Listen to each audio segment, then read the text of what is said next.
दोस्तों आज हम रिलायंस कम्युनिकेशन लिमिटेड कंपनी के बारे में बात करने वाले हैं क्योंकि इस कंपनी से शानदार अपडेट निकल कर आ रही है जिसके बाद इस कंपनी में हमें तेज़ी देखने को मिल सकती है और साथ में इस कंपनी में जो गिरावट हो रही है 6 महीने से उसकी वजह को भी देखने वाले हैं। साथ में इस कंपनी को हम फाइनेंशियली फंडामेंटली देखेंगे। इस समय में कंपनी में बाय सेल होल्ड क्या करना चाहिए और कंपनी का नेक्स्ट टारगेट प्राइस कहाँ तक जा सकता है। तो आइए वीडियो को स्टार्ट करते हैं। दोस्तों रिलायंस कम्युनिकेशन लिमिटेड कंपनी का शेयर प्राइस अभी ₹1.10 चल रहा है। आज के दिन इस कंपनी में हमें अभी तक 2.80% के रिटर्न्स देखने को मिल रहे हैं। इस कंपनी का शेयर प्राइस ₹1.07 पर स्टार्ट हुआ था 9/15 पर। वहीं पर 6 महीने में ज़बरदस्त गिरावट देखने को मिली लगभग 26.17% की। 6 महीने में हाईएस्ट प्राइस ₹1.84 था। इस कंपनी का सपोर्टिंग रेसिस्टेंस ₹1.05 है। इस लेवल पर न्यू इन्वेस्टर और शेयर होल्डर्स दोबारा बाय कर अच्छे खासे रिटर्न्स प्राप्त कर सकते हैं। दोस्तों पहले इस कंपनी की हम बैड न्यूज़ को देखते हैं जिससे इस कंपनी में 6 महीने से हमें गिरावट देखने को मिल रही है। ईडी के द्वारा छानबीन में मनी लॉन्ड्रिंग केस और बैंक के साथ फ्रॉड करने के आरोप में अनिल अंबानी की 1454 करोड़ की यहाँ पर प्रॉपर्टी को जब्त कर लिया है, जिसमें प्रॉपर्टी में शामिल Dhirubhai Ambani knowledge city, millennium business park in Navi Mumbai, ऐसे कई सारी प्रॉपर्टीज है जिसे मनी लॉन्ड्रिंग एंड बैंक के साथ फ्रॉड करने के आरोप में जब्त कर लिया है।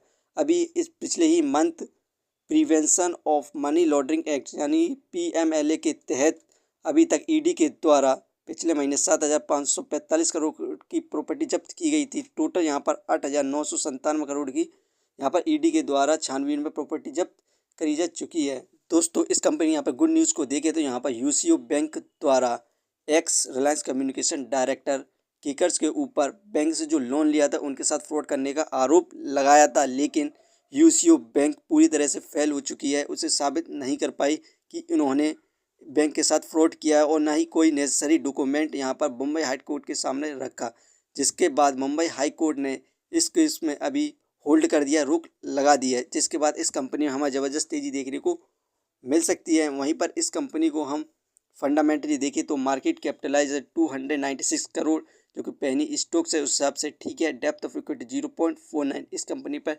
डेप्थ है और ये कंपनी 2019 में बैंकक्रप्ट कंपनी हो चुकी थी।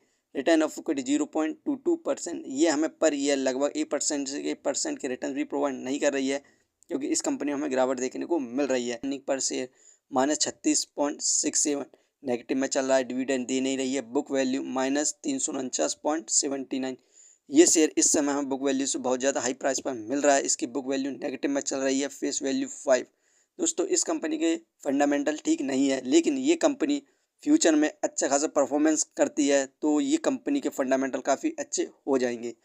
इस कंपनी को हम फाइनेंशियली देखें क्वार्टरली बेसिस पर तो सितंबर में 2,286 करोड़ का लॉस हुआ। यहाँ पर दिसंबर में इंक्रीज़ हुआ 2,379 हुआ, मार्च में इंक्रीज़ हुआ 2,502 हुआ, जून में इंक्रीज़ हुआ। यहाँ पर लॉस 2,560 करोड़ हुआ, सितंबर में लॉस इंक्रीज़ हुआ 2,701 करोड़ लॉस हुआ। यहाँ पर ये क्वार्टरली बेसिस पर लॉस इंक्रीज़ कर रही है। अब इस कंपनी का नेक्स्ट क्वार्टर का रिजल्ट आने वाला, उसमें यदि ये कंपनी लॉस कम करती है या प्रॉफिट गेन करती है तो इस कंपनी के द्वारा मल्टी वगैरह रिटर्न्स मिलने की संभावना है, तो आप इस कंपनी पर नज़र बनाए रखें। यदि कंपनी को प्रॉफिट होता है तो आप इस कंपनी से मल्टी वेगर रिटर्न्स प्राप्त कर सकते हैं और आंख बंद कर इस कंपनी में रुपए इन्वेस्ट कर सकते हैं। ये वीडियो सिर्फ एजुकेशन पर्पज़ के लिए थी। यदि आप किसी भी कंपनी या स्टॉक्स पर इन्वेस्ट करते हैं तो एक बार अपने फाइनेंशियर्स और एक्सपर्ट की सलाह जरूर लें। कभी भी लोन लेकर इन्वेस्टमेंट ना करें, वरना आप भारी मुसीबत में पड़ सकते हैं। यदि आपको कंपनी के बारे में जानकारी सही लगी हो तो अपने चैनल को सब्सक्राइब करें, जिसका नाम है स्टॉक एनालिसिस। धन्यवाद।